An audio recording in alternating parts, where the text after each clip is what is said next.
నిజామాబాద్ నుంచి లోక్సభకు కేసీఆర్ కూతురు కవిత పోటీ చేస్తారా లేదా? తెలంగాణ వ్యాప్తంగా ఉత్కంఠ రేపుతున్న అంశం ఇది. పార్టీ ఆదేశిస్తే పోటీ చేస్తా, లేదంటే లేదంటూ కవిత చిట్చట్ చేశారు. ప్రజలకు పనికిరాని రాజకీయ నాయకుడు బీజేపీ ఎంపీ ధర్మపురి అరవింద్ అంటూ విమర్శించారామె. మరోవైపు బీఆర్ఎస్ను ఓడిస్తే ప్రజలకే నష్టమంటూ కవిత కామెంట్ చేశారు. ఆర్ఎస్ ప్రవీణ్ వంటి వాళ్ళు ఎన్నికల సమయానికి మరికొందరు వచ్చే అవకాశం ఉందని చెప్పారు. గతంలో కేసీఆర్పై ఆర్ఎస్ ప్రవీణ్ చేసిన విమర్శలకు రాజకీయాల్లో సమాధానాలు ఉండవంటూ కవిత సమర్థించుకున్నారు. అటు ఢిల్లీ లిక్కర్ స్కామ్ అసలు కేసే కాదని కొట్టిపడేశారు.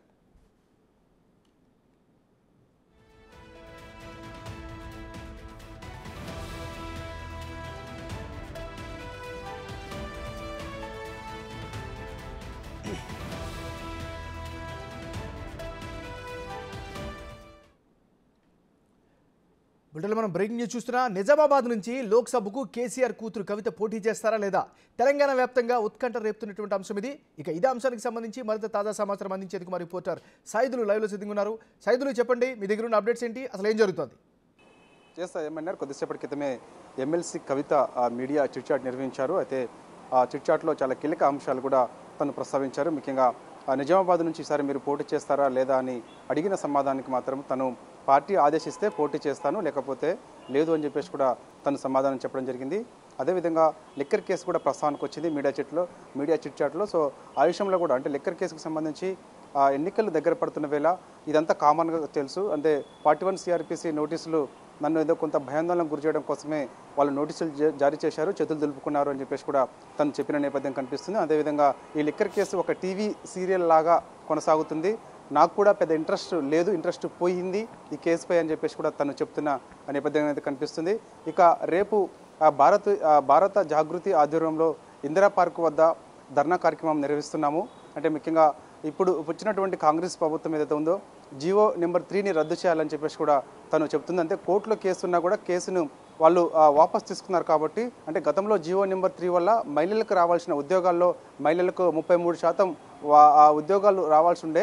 సో అది ఇప్పుడు కోర్టులో కేసు పెండింగ్ ఉన్నది. కానీ ఇప్పుడు కాంగ్రెస్ ప్రభుత్వం అధికారంలోకి వచ్చిన తర్వాత ఆ కోర్టులో ఉన్న కేసును వాపస్ తీసుకున్నది కాబట్టి, సో ఇప్పుడు ఉద్యోగాల్లో మహిళలకు తీవ్ర నష్టం వాటిల్లుతున్నదని చెప్పేసి కూడా తను చెప్తున్న పరిస్థితి కనిపిస్తుంది. సో దానికి రేపు మేము భారత జాగృతి ఆధ్వర్యంలో ధర్నా కార్యక్రమం చేస్తున్నామని చెప్పేసి కూడా చెప్తున్నారు. ఇంతవరకు అయితే మాకు పోలీస్ పర్మిషన్ అయితే ఇవ్వలేదు, ఒకవేళ ఇవ్వకపోతే మాత్రం ఖచ్చితంగా మేము చేయాల్సింది చేస్తామని చెప్పేసి కూడా తను చెప్తున్న నేపథ్యం కనిపిస్తుంది. అంతేవిధంగా రాజకీయాల్లో చాలా కొందరు వ్యక్తులపై తను కొన్ని ఘాటైన వ్యాఖ్యలు కూడా చేశారు. అంటే ఉదాహరణకి మనకి ఇటు ధర్మపురి అరవింద్ పైన తను కొన్ని వ్యాఖ్యలు చేయడం జరిగింది. అలాంటి వ్యక్తి రాజకీయాల్లో ఉండకూడదు. సో తను ఎక్కడ పోటీ చేసిన సరే తను ఓడించేందుకు నేను సిద్ధంగా ఉన్నానని చెప్పేసి కూడా చెప్తున్న పరిస్థితి కనిపిస్తుంది. వాస్తవంగా తను పోటీ చేస్తున్న నిజామాబాద్ నుంచి కాబట్టి వాస్తవంగా బీఆర్ఎస్ నుంచి కూడా కవిత పోటీ చేయాలి. కానీ కవితకి సరే బీఆర్ఎస్ నుంచి అవకాశం వస్తుందా రాదా అనేది కూడా కొంత సందిగ్ధత నెలకొందని చెప్పవచ్చు. ఎందుకంటే ఇప్పటికే నిజామాబాద్లో చాలామంది అక్కడ కవితని వ్యతిరేకిస్తున్న నేపథ్యం కనిపిస్తుంది. ఎందుకంటే నిజామాబాద్లో కూడా చాలామంది బీఆర్ఎస్కి సంబంధించిన ఆశావులు కూడా చాలామంది ఉన్నప్పటికీ కూడా కవిత తిరిగి మరొకసారిగా పోటీ చేస్తే మాత్రం చాలామంది పార్టీని విడి వెళ్ళిపోతామని చెప్పేసి కూడా సంకేతాలు ఇస్తున్నట్టు కూడా మనకు తెలుస్తుంది. అదేవిధంగా ఆర్ఎస్ ప్రవీణ్ కుమార్ విమర్శలకు సంబంధించి కూడా దాటవేత చేసే ప్రయత్నం చేసినట్టుగా తెలుస్తుంది.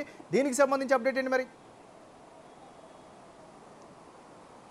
ఆ విషయం కూడా ప్రస్తావనకు వచ్చింది. ఏమన్నారు, ఇటు నిన్న బీఎస్పీ తోటి బీఆర్ఎస్ పొత్తు అంశానికి సంబంధించి మీరు ఎలా చూస్తారన్నప్పుడు తను రాజకీయాల్లో ఎంత కామన్ అని చెప్పేసి కూడా చెప్తున్న నేపథ్యం కనిపిస్తుంది. ముఖ్యంగా తను చాలా ఘాటైన వ్యాఖ్యలు కూడా గతంలో మీరు అధికారంలో ఉన్నప్పుడు చేశారు. అంటే ఇటు అతను కేసీఆర్ చేసిన అంటే ప్రభుత్వం హయాంలో ఇటు టీఎస్పీఎస్సీ పేపర్ లీకేజ్ అంశానికి సంబంధించి, అదేవిధంగా తను వైఖరి గురించి నేను వీఆర్ఎస్ తీసుకున్నానని చెప్పేసి కూడా చాలా ఘాటైన వ్యాఖ్యలు చేశారు.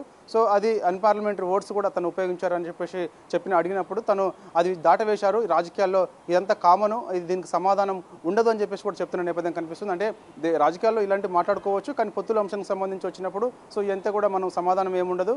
సో దానికి ఏది అంటే ఆ రాజకీయాలు వేరు, ఇలాంటి మాటలు వేరు అన్నట్టుగా తను చెప్తూ వస్తున్న నేపథ్యం అయితే కనిపిస్తుంది. ఏదైనప్పటికీ అవసరమైతే పార్లమెంట్ ఎన్నికలు దగ్గర పడుతున్న వేళ కేసీఆర్ వ్యూహం ఎలా ఉంటుందో కూడా నాకు కూడా తెలియదు. అవసరమైతే ఇప్పుడు బీఎస్తో పొత్తు అంటున్నారు, అవసరమైతే మరొకరు వేరే పార్టీలు కూడా దగ్గర పడుతున్న వేళ రావచ్చు, అవసరమైతే వేరే పార్టీ వాళ్ళతో కూడా పొత్తు పెట్టుకుంటామని చెప్పేసి కూడా చెప్తున్నారు. అంటే వాస్తవంగా కవిత కూడా ఒకందుకు అంటే మొన్నటి వరకు కూడా మేము 1% ఓటింగ్తోనే ఓడిపోయామని చెప్తున్న బీఆర్ఎస్ పార్టీ ఇప్పుడు అదే 1% ఓటింగ్ రాబట్టుకునేందుకు మాత్రము తీవ్ర ప్రయత్నాలు చేస్తుందని చెప్పేసి చెప్పవచ్చు. అదే మరో అంశం కూడా ప్రస్తావనకు వచ్చింది. అంటే బీఆర్ఎస్ పార్టీ బీఎస్పీ దగ్గరికి వెళ్ళి కాళ్ళు పట్టుకుందని చెప్పేసి కూడా కాంగ్రెస్ పార్టీ ఆరోపిస్తుంది అన్నప్పుడు మాకు అలాంటిది పరిస్థితి లేదు, మేము ఎవరు కాళ్ళు పట్టుకోవాల్సిన పరిస్థితి మాకు లేదు, సో రాజకీయాల్లో పొత్తులు కామన్ అని చెప్పేసి కూడా తను చెప్తున్న నేపథ్యం అయితే కనిపిస్తుంది ఏమన్నారు. Right, thank you సాయిదులు.